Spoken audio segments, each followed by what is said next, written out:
नमस्कार, मी शेतकरी प्रकाश गायकवाड, गाव लोणी, तालुका आंबेगाव, जिल्हा पुणे।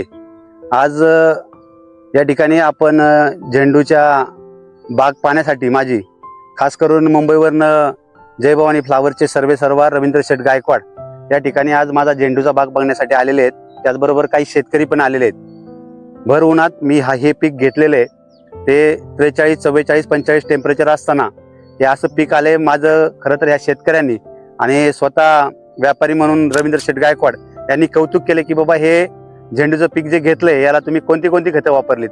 त्यांना तर तुम्ही सांगितले की धनश्री नामांकित कंपनीचे आपले N21, 1448 आणि हायड्रोस्पीड ही खतं आपण ड्रिपच्या पद्धतीने दिलेली आहेत। तर बाकी माझ्या बाजूला पण काही प्लॉट आहेत, त्यांची खतं औषधं वेगळी आहेत, पण ह्या खताचा मला खरंच खूपच चांगला रिझल्ट आलेला आहे। आणि स्वतः व्यापारी सुद्धा आता माझ्या झेंडूची तोडणी चालू आहे, ती व्यापारी सुद्धा आता झेंडूच्या बागेच्या बाहेर फुलं गेली का ते स्वतः मागणी करतात की मला एवढी फुलं तुमच्याकडनंच हवीत, कारण मार्केटमध्ये ही फुलं जास्त विकली जातात, कारण की यांना चमक आहे, आकार आहे। म्हणून माझी सर्व शेतकऱ्यांना पण विनंती आहे की तुम्ही धनश्री कंपनीचे N21, 1448 हायड्रोस्पीड ही औषधं घ्यावीत, नक्कीच तुम्हाला चांगला रिझल्ट मिळेल। धन्यवाद।